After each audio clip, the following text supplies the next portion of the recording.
యేసు రక్తమే జయం పరిచర్య ప్రైజ్ ద లార్డ్. మే 17వ తేదీ 2026. ఈరోజు దేవుని వాక్యము. ఇశ్రాయేలీల దేవుడగు యెహోవా సెలవిచ్చినదేమనగా, అషూరు రాజైన సన్హెరీబు విషయమందు నీవు నా ఎదుట చేసిన ప్రార్థన నేను అంగీకరించి ఉన్నాను. 2 రాజులు 19వ అధ్యాయం 20వ వాక్యము.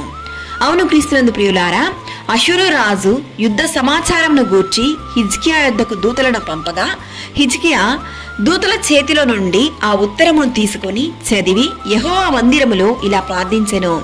యెహోవా కెరూబుల మధ్య నివసించుచున్న ఇశ్రాయేలీయుల దేవా, భూమి ఆకాశములను కలుగజేసిన అద్వితీయ దేవా, నీవు లోకమందున్న సకల రాజ్యములకు దేవుడవై ఉన్నావు.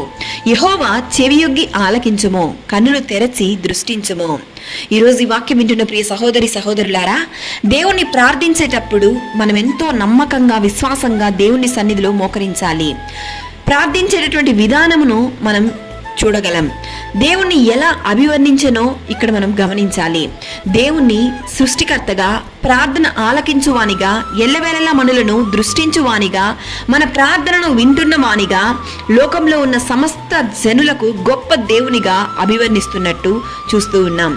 సమస్త జనులు ఎరుగునట్లుగా నీవే దేవుడివై ఉండి ఆ యొక్క అపవాది శక్తుల నుండి మమ్మల్ని రక్షించుము అని ప్రార్థిద్దాం.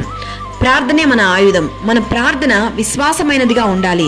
దేవుడు మనందరినీ దీవించి ఆశీర్వదించును గాక. ఆమేన్. God bless you.